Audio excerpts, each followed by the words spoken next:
Very quickly, we now continue some with Halachot. Yesterday we spoke about Hachana, preparing from Shabbat to Motzei Shabbat. This year it's important because the Seder is on Motzei Shabbat. Now I'll speak very briefly about the first part of the Seder, Kadesh.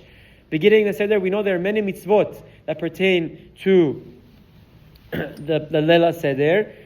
Most of the Seder are unique and new things that we do specifically for the Seder to induce questions from the children. So there are a few things we should understand. So generally there's always a big discussion. When's the earliest time you can start the Seder? That's not so applicable this year because it's Motzei Shabbat. So anyway, once Shabbat ends, you start right away. So we'll pass that. We won't get into that discussion of Seder Kohavim or not. Now, the first important thing to know with the cups is how big does each cup need to be? We know there are 4 cups that are required to be drank on the Leila Seder.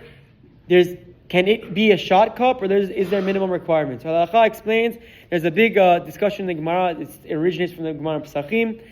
The Halakha Ma'aseh, to keep it short, is us Sephardim, Rabban Chaim, Rav Ovadia. Our minhag is that we follow the approach where it is around 86 cubic centimeters, or Rav Ovadia says 81 cubic centimeters, around 2.9 ounces. Rabban Chaim says just tell everyone 3 ounces.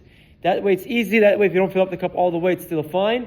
The halacha, our minhag, our community, based on Rav Ovadia, based on Rabban Chaim, is each cup should be a minimum of 3 ounces of grape juice and or wine. You need to drink the entire cup.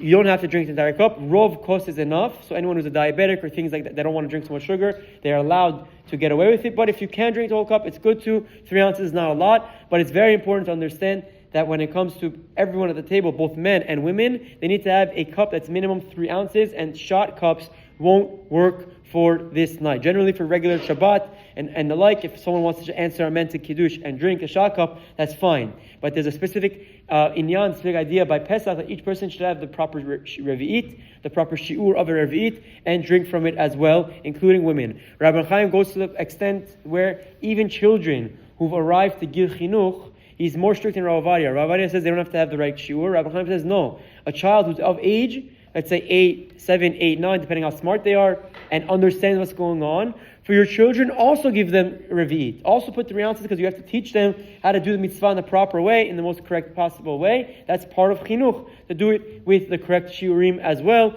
Obviously, for a child, you don't have to give him wine, you can give him diluted grape juice, but the idea is to educate the children as well. One last thing when it comes to Kadesh and the rest of the cups as well is leaning. Halakha explains that we have to show that we are derech cherut, we have to show that we are feeling free as part of the Seder. Therefore, it's important that every time we drink a cup, we must lean to the left.